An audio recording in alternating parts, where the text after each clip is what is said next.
I can't tell. Yes, we're live now. Okay, good.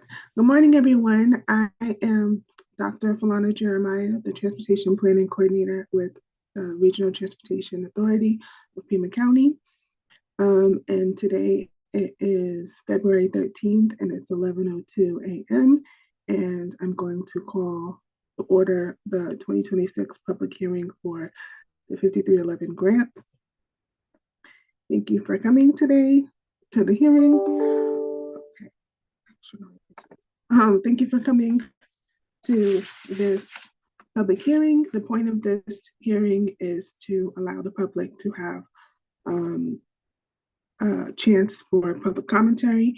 And I would like to briefly discuss what the 5311 grant is.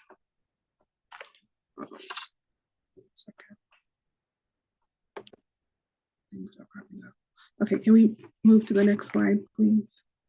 Thank you. So the second agenda item is the 5311, the FTA 5311 Rural Transit application. And the point of this application is to discuss rural transit in Pima County. It's also well, I can't read this.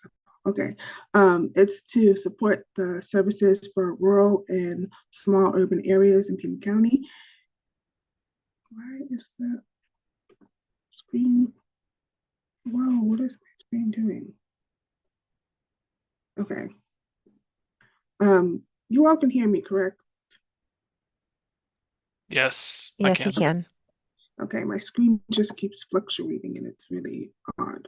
Okay, so the point of this grant is to highlight what we are applying for in this grant. We are applying for operations, admin, and intercity funds, as well as capital. So I will give you a breakdown. So for the admin costs, it's for 2 years.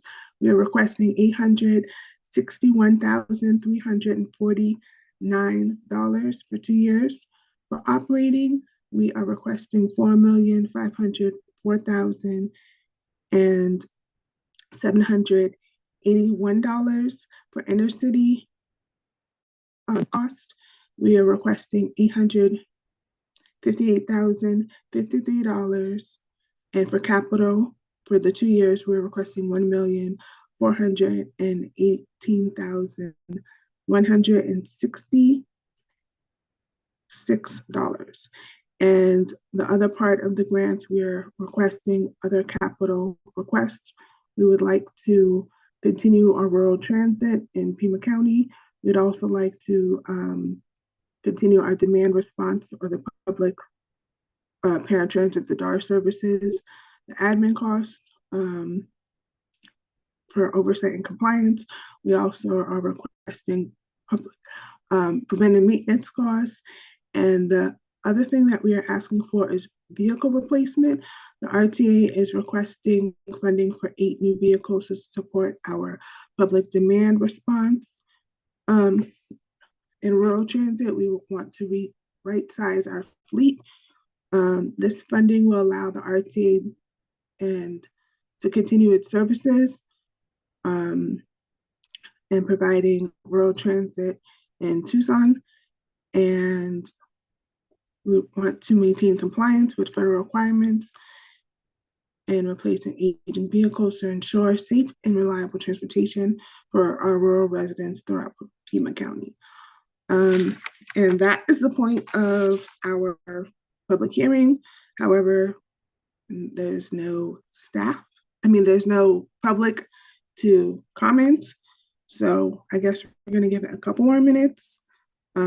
It's open to the public, but the public is not here. So we're going to give it a couple minutes. Preston, if you want to add anything, you can. So I'm going to wait. Yeah, thanks, Flana. Yeah, no, I think you touched on everything that the grant entails and the what we're asking for in this grant.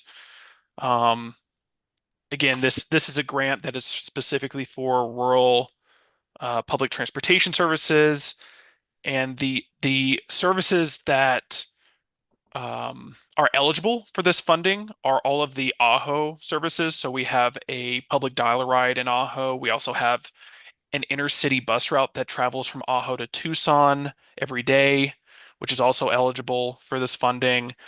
And then there's some fixed route shuttle services, namely the Route 440, which goes through the Tohono O'odham's San Javier district, and Route 421X, which is a commuter style service that transports individuals from Sahuarita and Green Valley to downtown Tucson. And then there's two more dial-a-ride services that are funded with this grant. It's the Marana dial-a-ride and the Green Valley dial-a-ride. So all of those services will receive funding from this grant if we are awarded funding from ADOT. And so it's really important. It's really important for the community, for the county, that we receive these funds so we can continue to provide service to these rural areas of the region. So that's all I have to say in addition to that. If there's no one attending, I mean, I don't think we have to wait too much longer. We can maybe give it another minute. And after that, I think you can go ahead and adjourn. Okay. So we'll wait one more minute. Maybe somebody will spontaneously join the call or have a comment. And just confirm, Bree, there was no attendees that RSVP'd or anyone who called in wanting to communicate at this meeting or provide public input. No, we did double check with Sheila and there were no comments that came in. Okay. All right. Good to know. We have confirmed that. It is documented. Okay, good. So can we move to the next slide, which is step 3, which is adjournment. Okay. Thank you everyone for being here. I appreciate your time. And at this moment, I would like to adjourn the public hearing for the 5311 grant for the 2026 cycle. Thank you.